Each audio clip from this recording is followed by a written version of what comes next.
vectors are said to be collinear vectors if they are parallel to same line और या फिर they are along the same line।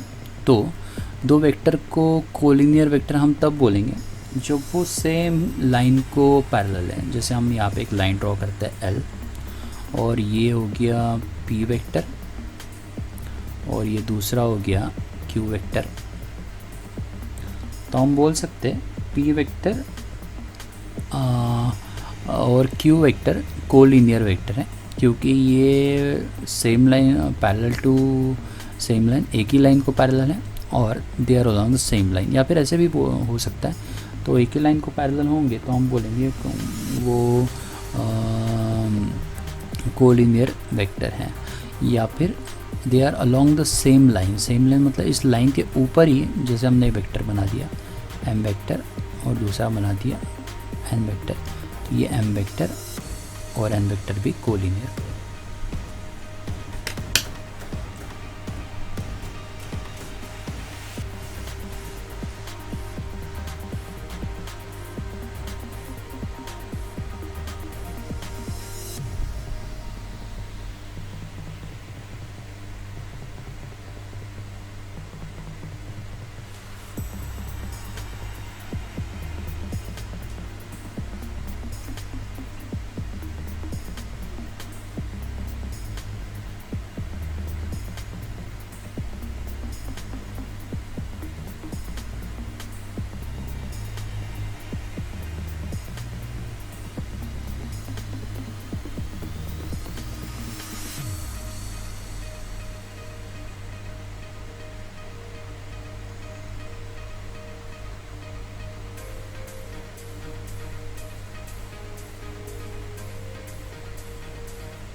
Next है collinear vectors. Vector are said to be collinear, किसी vector को collinear तब बोलेंगे if they are parallel to same line, पहली condition है पैरेलल टू सेम लाइन, और they are along the same line.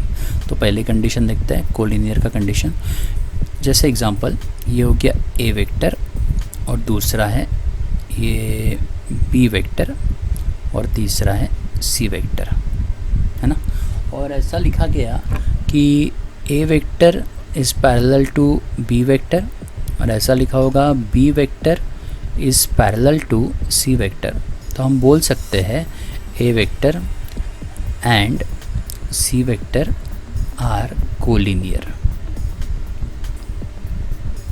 ऐसा इसलिए बोल सकते हैं क्योंकि पहला कंडीशन ये है कि कोई एक वेक्टर और दूसरा वेक्टर सेम लाइन को पैरेलल होगा तो हम उसको बोल सकते हैं कोलिनियर। या फिर एक ऐसी लाइन ड्रॉ करते हैं लाइन L, और दूसरी लाइन हम यहाँ पे बोलेंगे ये हो गया हमारा ए वेक्टर और ये दूसरा हो गया बी वेक्टर। तो अभी भी हम बोल सकते हैं, और अभी हमने बोला कि ये A vector is parallel to line L, ये B vector is parallel to line L, तो हम बोल सकते हैं A vector and B vector are collinear. मतलब कोलिनियर का मतलब बस या ये होना चाहिए कि वो जो दो हमारे वेक्टर हैं सेम लाइन को पैरेलल होने चाहिए, तो हम उन दो वेक्टर को कोलिनियर वेक्टर बोल सकते हैं। तो पहला कंडीशन ये है, फर्स्ट कंडीशन, कि two vectors are said to be collinear, और vectors are said to be collinear vectors if they are parallel to same line.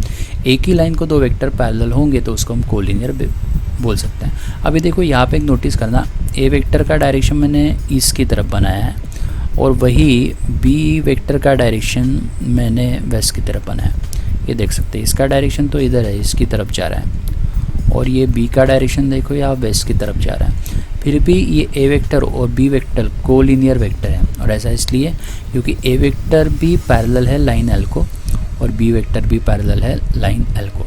अभी इस चीज़ को याद रखना है क्योंकि किताब में ऐसे प्रॉब्लम आते हैं कि बोला जाएगा कि एक वेक्टर पैरेलल है लाइन एल को, और वैसे ही तो बताइए यार बी वेक्टर भी को ए का कोलिनियर वेक्टर है, तो फिर आपको देखना पड़ेगा कि बी वेक्टर किस तरह से एल को पैरेलल हो जाए, है ना। तो पहली कंडीशन कोलिनियर की यही है कि बस दो वेक्टर जो है पे एक कॉमन लाइन को पैरेलल होनी चाहिए, तो हम उसको बोल देंगे कोलिनियर वेक्टर। उसके बाद सेकंड है they are along the same line. तो ये तो बड़ा सिंपल सा है, जैसे मैं यहाँ पे ड्रॉ करता हूँ, उसके नीचे एक मैंने लाइन ड्रॉ की, ये है लाइन एल, और यहाँ पे मैंने let me change the colour of the pen, let's use the red colour. तो मैंने ये एक वेक्टर ड्रॉ कर दिया इस लाइन पे और इसका नाम दे दिया मैंने एम वेक्टर, और दूसरा एक और वेक्टर मैंने यहाँ पे ड्रॉ कर दिया, इसका नाम है एन वेक्टर। तो अभी आप देखो ये एम वेक्टर और एन वेक्टर दोनों एक ही लाइन के ऊपर आ रहे हैं, तो हम बोल सकते हैं M vector and N vector are collinear. मतलब कोलिनियर होने की दो कंडीशन है, एक तो हमारे जो वेक्टर हैं एक लाइन को कॉमन लाइन को पैरेलल होने चाहिए, या फिर दोनों वेक्टर एक ही लाइन के ऊपर होने चाहिए, तो हम बोलेंगे वो दो जो वेक्टर्स है कोलिनियर वेक्टर्स है। तो इस चीज़ को याद रखना। तो पहला कंडीशन क्या था, नीचे में लिखता हूँ मैं कोलिनियर का। पहला कंडीशन ये था हमारा जो वेक्टर है वो दो वेक्टर है एक ही कॉमन लाइन को पैरेलल होनी चाहिए, जैसे मैंने यहाँ पे बनाई थी लाइन एल, और ये बना दिया मैंने एम वेक्टर, और दूसरा मैंने बना दिया ये एन वेक्टर नीचे में, और मैंने बोल दिया कि ये एम वेक्टर जो है लाइन एल को पैरेलल है, और मैंने ये एक और चीज़ बोली कि ये जो एन वेक्टर है ये भी लाइन एल को पैरेलल है। तो हम नीचे में लिख सकते हैं कि M vector and N vector are collinear. ऐसा इसलिए कि दोनों ही वेक्टर एक कॉमन लाइन सेम लाइन को पैरेलल है, इसलिए एम वेक्टर और एन वेक्टर कोलिनियर होती है। ये हमने पहला टाइप देखा। और दूसरा ऐसे कि मैंने एक लाइन बना दी एल लाइन एल, और फिर मैंने पेन चेंज कर दिया, ब्लू कलर ले लिया, एक वेक्टर इस लाइन के ऊपर ड्रॉ कर दिया, ये हो गया ए वेक्टर, फिर मैंने दूसरा वेक्टर इस लाइन के ऊपर ड्रॉ कर दिया, ये हो गया बी वेक्टर। मैं चाहूँ तो उल्टी दिशा में भी ये ड्रॉ कर सकता हूँ ऐसा, ये हो गया सी वेक्टर। तो आप देखो ये ए वेक्टर बी वेक्टर और सी वेक्टर एक ही लाइन के ऊपर है, तो हम बोल सकते हैं A vector comma B vector and C vector are collinear. तो इस चीज़ को याद रखना। तो कोलिनियर के दो कंडीशन, या तो हमारा वेक्टर जो ऐसे एम वेक्टर और एन वेक्टर एक ही कॉमन लाइन को पैरेलल होना चाहिए, या फिर हमारे जो वेक्टर है एक ही लाइन के ऊपर आने चाहिए। तो दो कंडीशन में हम वेक्टर्स को कोलिनियर वेक्टर बोल सकते हैं। तो फिर से वही बोल रहा हूँ, कोलिनियर वाली कंडीशन सबसे इंपॉर्टेंट कंडीशन है, इसलिए इम्पोर्टेंट है कि इस पर प्रॉब्लम सॉल्व करने पड़ेंगे, इसलिए इसको तो याद रखना ही बहुत इंपॉर्टेंट है। तो हमने बोला कि दो वेक्टर कोलिनियर कब होंगे, जब हमने नीचे में जैसे देखा था हमने एम वेक्टर और एन वेक्टर कोलिनियर है क्योंकि दोनों के दोनों पैरेलल है एक कॉमन लाइन को। लाइन कौन सी है, एल। तो यहाँ पे देखो लिखा रहेगा पे बुक में ना, वो लिख के देंगे कि हाँ ये पैरेलल है, तो आप फिर लिखा हुआ होगा वहाँ पे कि एम वेक्टर जो है आपका वो पैरेलल है लाइन एल को, और ऐसे एक और चीज़ लिखी होंगी कि ये एन वेक्टर है पैरेलल है लाइन एल को। तो आप बोलेंगे हाँ हमारा एम वेक्टर लाइन एल को पैरेलल है और एन वेक्टर भी लाइन एल को पैरेलल है, इसका मतलब एम वेक्टर और एन वेक्टर कोलिनियर वेक्टर्स हैं। ये तो एक कंडीशन रह सकती है। या फिर ऐसा बोल देंगे they are on the same line या they are along the same line. तो एक ही लाइन के ऊपर अगर वो हमारे वेक्टर होंगे, जैसे हमने ए बी सी वेक्टर की बात की थी, एक ही लाइन के ऊपर अगर हमारे सारे वेक्टर आ गए, जो वेक्टर एक ही लाइन के ऊपर आ जाएंगे तो हम उनको भी क्या बोलेंगे, कोलिनियर। इसलिए वो ये हो गई कंडीशन नंबर 1 और ये है कंडीशन नंबर 2। तो दो चीज़ों का याद रखना है कोलिनियर का, ठीक है। तो या तो हमारे वेक्टर एक कॉमन लाइन को पैरेलल होंगे या फिर एक ही लाइन के ऊपर हमारे बाकी वेक्टर्स आ जाएंगे। चलो नेक्स्ट देखते हैं। तो हमने कोलिनियर देख लिया। उसके बाद है फ्री वेक्टर्स। ओके, इसको हटाना पड़ेगा। Let me go back.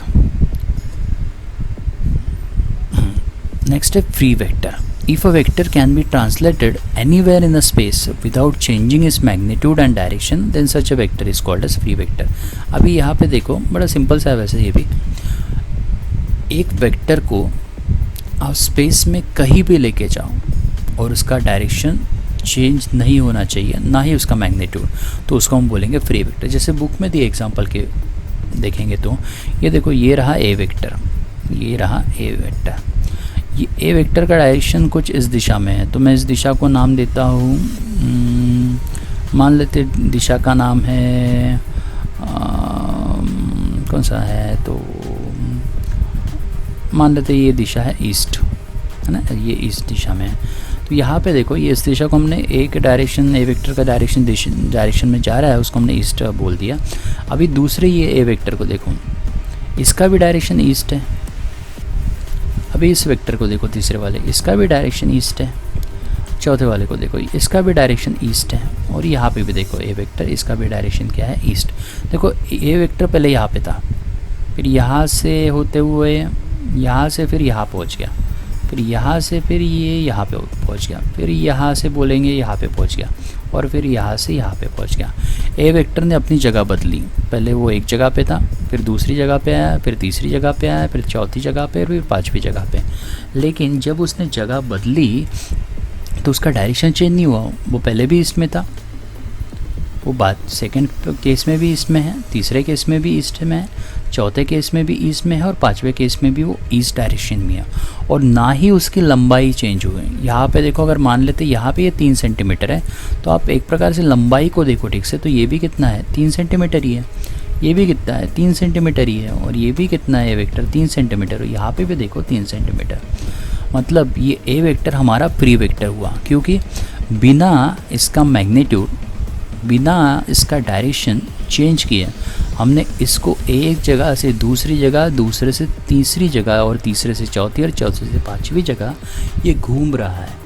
एक जगह पे टिका हुआ नहीं है, लेकिन एक जगह से दूसरी जगह जाते वक्त ना इसका डायरेक्शन चेंज होता है, ना ही इसका मैग्नीट्यूड. इसलिए ए वेक्टर एक फ्री वेक्टर हुआ. वैसे बी वेक्टर को देखिए, ये बी वेक्टर का डायरेक्शन, इसको मान लेते हैं हम, नाम देते हैं नॉर्थ. तो ये बी वेक्टर का डायरेक्शन इस दिशा में, ये नॉर्थ है. यहाँ पे सेकंड वाला बी वेक्टर देखो, ये भी नॉर्थ की तरफ देख रहा है. ये तीसरा वाला बी वेक्टर देखो, मैं इसको पेन चेंज कर देता हूँ बिकॉज ए के लिए हमने यूज़ किया. हाँ, तो ये बी वेक्टर को मैं नाम देता हूँ, ये नॉर्थ में जा रहा है. ये दूसरा वाला आप देखो, ये भी बी वेक्टर नॉर्थ में जा रहा है. ये ऊपर वाला देखो, ये भी बी वेक्टर, तीसरा वाला नॉर्थ में जा रहा है. ये चौथा बी वेक्टर, ये भी नॉर्थ में जा रहा है. और ये वाला बी वेक्टर, इसका भी डायरेक्शन सेम है.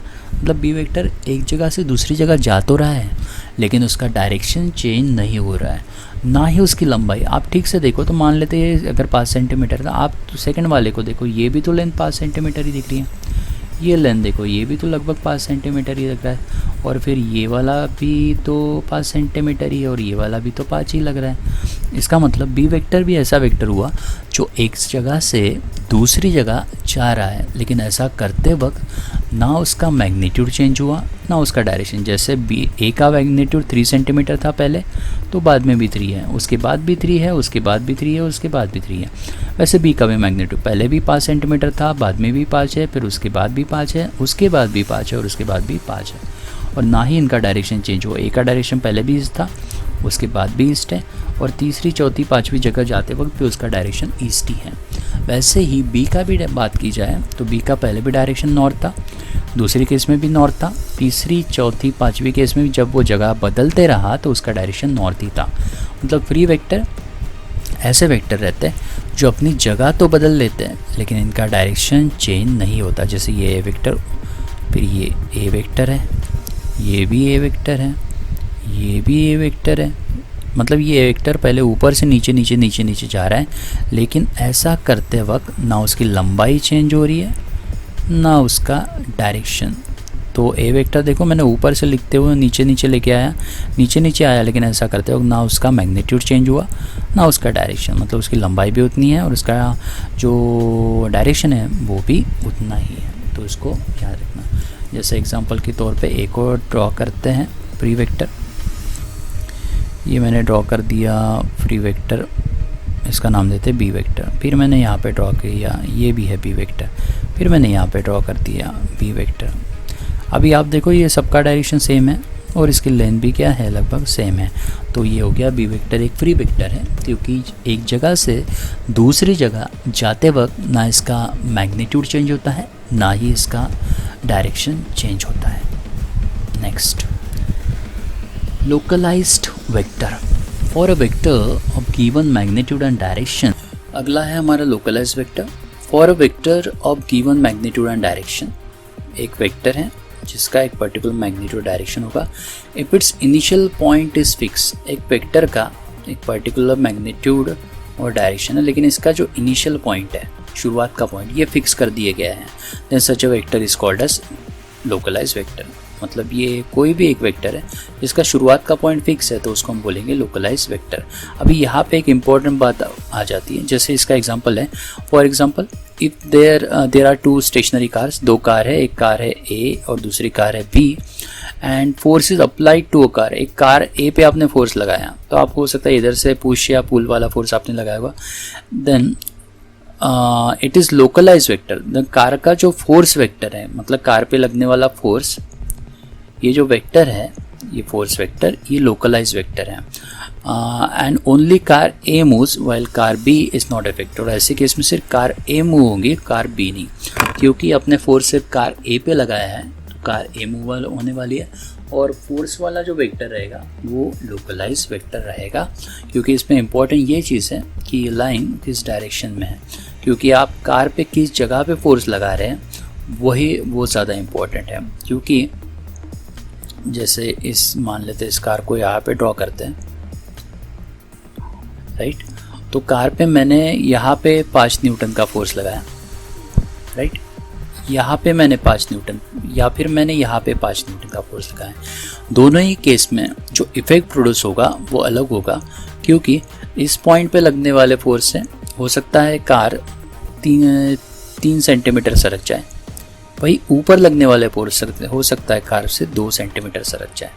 इसलिए इम्पॉर्टेंट ये है कि ये जो फोर्स वेक्टर जो रहता है उसको हम लोकलाइज्ड वेक्टर बोलते हैं, क्योंकि इसके लिए इम्पॉर्टेंट ये लाइन ऑफ एक्शन, ये इस लाइन पे अगर कहीं पे भी आप फोर्स लगाएंगे सीधा तो ये सेम इफेक्ट देगा। लेकिन आप इसी फोर्स को इक्वल मैग्नीट्यूड का फोर्स या इक्वल फोर्स या फिर इक्वल वेक्टर आप ऊपर में फोर्स लगाते हैं तो इतना आपको सेम इफेक्ट नहीं मिलने वाला। इसलिए ये जो वेक्टर है फोर्स वेक्टर, इसको हम लोकलाइज्ड वेक्टर कहते हैं। तो इस चीज़ को याद रखना। तो फोर्स कौन सा वेक्टर है, तो फोर्स एक लोकलाइज्ड वेक्टर है। आगे में एक और पॉइंट दिया, note that in this chapter vectors are treated as free vector unless otherwise treated. तो इस चैप्टर में जो भी वेक्टर्स का हम स्टडी करने वाले हैं उसको फ्री वेक्टर ही माना गया, जब तक वो स्पेशली कह के ऐसा ना बोले कि हाँ इस बार ये लोकलाइज वेक्टर है। ठीक है, जब तक लोकलाइज वेक्टर वर्ड नहीं आएगा तो समझना है जो भी चैप्टर में हम स्टडी करने वाले हैं एज अ फ्री वेक्टर मान के हमने इसको स्टडी करना है।